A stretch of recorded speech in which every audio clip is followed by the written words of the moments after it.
మేము చేసిందే శాస్త్రీయం అని వైసీపీ అంటే, కాదు మీరు చేసింది అశాస్త్రీయం అని కూటమి ప్రభుత్వం ఇప్పుడు ప్రశ్నిస్తుంది. ఎందుకంటే గతంలో వైసీపీ హయాంలో రాష్ట్రంలో జరిగినటువంటి జిల్లా విభజన, అలాగే డివిజనల్ విభజన అశాస్త్రీయంగా జరిగిందంటూ ఈరోజు కూటమి ప్రభుత్వం దాని మీద దువ్వెత్తి పోసే ప్రయత్నం చేస్తుంది.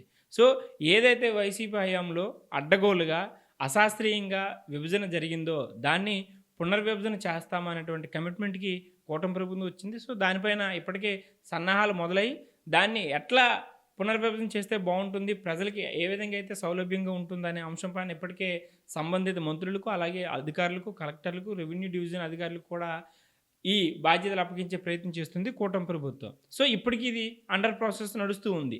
సో, గతంలో వైసీపీ ఏం చేసింది? అసలు వాళ్ళు చేసింది అశాస్త్రీయం అని అనడానికి గల రీజన్స్ ఏంటి అనేది ఒకసారి మనం జూమ్ చేసి చూస్తే, వాళ్ళు వాళ్ళకి నచ్చిన విధంగా, వాళ్ళకు అనుకూలంగా ప్రభుత్వానికి, ప్రభుత్వంలో ఉన్నటువంటి మంత్రులకి అనుకూలంగానే డివిజన్‌లు కానీ, లేదనుకుంటే జిల్లాలు గానీ విభజించారే తప్పించి గానీ, ఇక్కడ ప్రజాభిప్రాయం గానీ, లేదనుకుంటే అధికారుల నుంచి అభిప్రాయం గానీ, లేదనుకుంటే వివిధ రాష్ట్రాల్లో జరిగినటువంటి తీరుతెన్నులు గానీ, ఏ విధమైనటువంటి ఆ అంశాలను కూడా వీళ్ళు పరిగణనలోకి తీసుకోలేదు. వాళ్ళకి నచ్చినట్టుగా, వాళ్ళకి అనుకూలంగానే ఈ జిల్లాల విభజన అనేది చేశారనేటువంటి స్టేట్మెంట్ అయితే మాత్రం ఇప్పుడు బలంగా వినిపిస్తుంది కూటమి ప్రభుత్వం.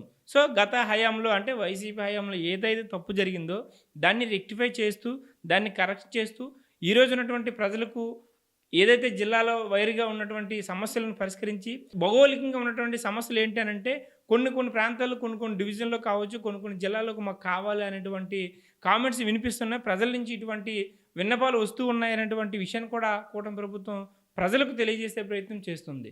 సో, ఈ తప్పులన్నిటిని కూడా గత వైసీపీ హయాంలో చేసినటువంటి తప్పుల్ని సరిదిద్దుకుంటూ, మళ్ళీ అలాంటి తప్పులు జరగకుండా భౌగోళికంగా ప్రజలకు అనుకూలంగా ఉండేటువంటి విధంగానే మళ్ళీ పునర్విభజన చెయ్యాలి.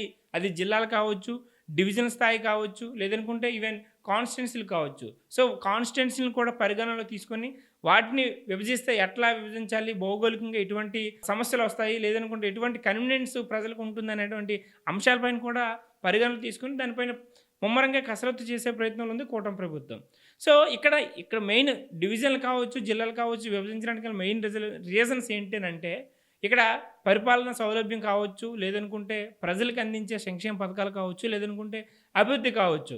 ఏదైతే కొంత ప్రాంతాలని భౌగోళికంగా విడదీసి, వాళ్ళకి కావాల్సినటువంటి విధంగా వాళ్ళకి అక్కడ ఐఏఎస్ ఆఫీసర్లు కావచ్చు, లేదనుకుంటే ఆర్‌డీఓలు కావచ్చు, లేదనుకుంటే కాన్స్టిట్యున్సీలు ఈవెన్ ఈరోజు కూటమి ప్రభుత్వం చేస్తున్నటువంటి ఆలోచన చేసిన విధంగా కాన్స్టిట్యున్సీలు కూడా కొంచెం పెంచి, కొంత భౌగోళికంగా వాటి సారూప్యతను తగ్గించి, పరిపాలన వికేంద్రీకరించి, లేదనుకుంటే వాళ్ళకి తక్కువ మందిలో పరిపాలన అందించే విధంగా కూడా చర్యలు తీసుకునేందుకు కూడా కసరత్తు చేస్తుంది కూటమి ప్రభుత్వం. సో, ఇక్కడ గతంలో జరిగినటువంటి తప్పుల్ని రెక్టిఫై చేస్తూ, కరెక్ట్ చేస్తూ మేము చేస్తున్నటువంటి భరోసాని కూటమి ప్రభుత్వం ఖచ్చితంగా ప్రజలకి కల్పించే ధైర్యాన్ని కల్పించే ప్రయత్నం చేస్తుంది. సో, దానిపైన కూడా ఆల్రెడీ రాష్ట్ర కేబినెట్ ఇప్పటికే సమావేశమైంది. సో, దానిపైన మరికొద్దిగా ముమ్మరంగా కసరత్తు చేసి, ప్రజల అభిప్రాయాలు రూట్ లెవెల్‌లోకి వెళ్ళి, ప్రజలు ఉన్నటువంటి అభిప్రాయాలను తీసుకొని రావాలి. వాటన్నిటిని కూడా పరిగణనలోకి తీసుకొచ్చి, దానికి ఒక సబ్ కమిటీ నియమించి, కలెక్టర్లు, అలాగే ఆర్‌డీఓ అధికారులు, లేదనుకుంటే గ్రామ స్థాయిలో ఉన్నటువంటి ప్రజాప్రతినిధులు సహా వాళ్ళందరినీ కాంట్రిబ్యూట్ చేస్తూ, వీటన్నిటిని కూడా ఎటువంటి మనం ఒకసారి మనం డిసైడ్ అయ్యి విభజన చేసేలోగా మళ్ళీ ప్రజల నుంచి ఎటువంటి కాంప్లికేషన్స్ కానీ, కాంట్రవర్సీ కానీ రాకూడదనేటువంటి ఇంటెన్షన్‌తోనే ఈరోజు కూటమి ప్రభుత్వం జిల్లాల విభజనపైన అయితే మాత్రం దృష్టి పెట్టింది అనుకోవచ్చు. సో, ఇప్పటికే ఏదైతే సమాఖ్యాంధ్ర ఉన్నటువంటి టైంలో విభజిత రాష్ట్రంగా 13 జిల్లాలతో ఏదైతే విభజన జరిగిందో, సో, గతంలో దాన్ని జిల్లాల పునర్విభజీకరణ చేస్తూ వైసీపీ హయాంలో దాన్ని 26 జిల్లాలుగా ఏర్పాటు చేసినటువంటి సంగతి మనందరికీ తెలిసిందే. సో, దాన్ని మళ్ళీ కొన్ని ప్రాంతాల నుంచి నోటీసులు వస్తున్నాయి. కొన్ని ప్రాంతాల నుంచి మాకు ఈ ప్రాంతంలో కలిపి మాకు ఈ జిల్లాకి వస్తే మాకు కన్వీనియంట్‌గా ఉంటుంది. లేదనుకుంటే మా జిల్లా హెడ్ క్వార్టర్‌కి మాకు 100 కిలోమీటర్ల దూరం ఉంది, 200 కిలోమీటర్ల దూరం ఉంది అనేటువంటి విన్నపాలు ఆల్రెడీ ఇప్పటికే ప్రభుత్వం దృష్టికి రావడం పట్ల, సో, దాన్ని కూడా పరిగణనలో తీసుకొని ఎక్స్‌ట్రా ఏదైతే ఇప్పుడు ఉన్నటువంటి 26 జిల్లాల కన్నా మరొక 2, 3 జిల్లాలు పెరిగినప్పటికీ కూడా, మరో 2, 3 డివిజన్లు ఏదైతే పెరిగినప్పటికీ కూడా వాటన్నిటిని కూడా పరిగణనలోకి తీసుకొని అవసరమైతే 2, 3 జిల్లాలు పెంచే విధంగా కూడా మనం చర్యలు చేపట్టాలనేటువంటి కమిట్మెంట్‌తో ఈరోజు రాష్ట్ర ప్రభుత్వం పనిచేస్తుంది. సో, ఇప్పటికే దానిపైన సంబంధిత మంత్రులు కూడా ఏదైతే కాన్స్టిట్యుయెన్సీ ఉందో ఆ కాన్స్టిట్యుయెన్సీ పరిధిలో ఉన్నటువంటి ఆ డివిజన్‌లన్నిట్లో కూడా ఒక కాన్స్టిట్యుయెన్సీ పరిధిలోకి రావాలి, లేదనుకుంటే మండలాలన్నీ కూడా ఒకే కాన్స్టిట్యుయెన్సీలోకి రావాలనేటువంటి కాన్సెప్ట్‌తో కూడా ముఖ్యమంత్రి చంద్రబాబు నాయుడు గారు, అలాగే డిప్యూటీ సీఎం పవన్ కళ్యాణ్ గారు పనిచేస్తున్నటువంటి అవకాశం ఉంది. సో, అది ఎంతవరకు వర్కౌట్ అవుతుంది, ప్రాక్టికల్‌గా అది అయ్యే ఛాన్స్ ఉందా అనే దానిపై కూడా ఇప్పటికే ఆలోచన చేస్తున్నటువంటి కామెంట్స్ కూడా సంబంధిత మంత్రులు కూడా ఇప్పటికే ప్రెస్‌పూర్వకంగా లేదనుకుంటే పలు పత్రికలు కూడా వాళ్ళు వెలువరించడం జరిగింది.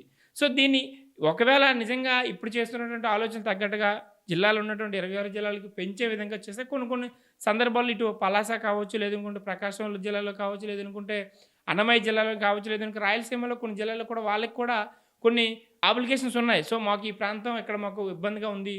గతంలో ఏ విధమైనటువంటి సంబంధిత అధికారులు కావచ్చు, లేదనుకుంటే ప్రజాప్రతినిధులు కావచ్చు, ఎటువంటి ఇది లేకుండా వాళ్ళకి నచ్చినట్టుగానే వాటిని డివైడ్ చేసి దాన్ని చట్టబద్ధంగా చేసేస్తారు. సో, అలాంటి సందర్భాల్లో మాకు ఇబ్బంది అవుతుంది.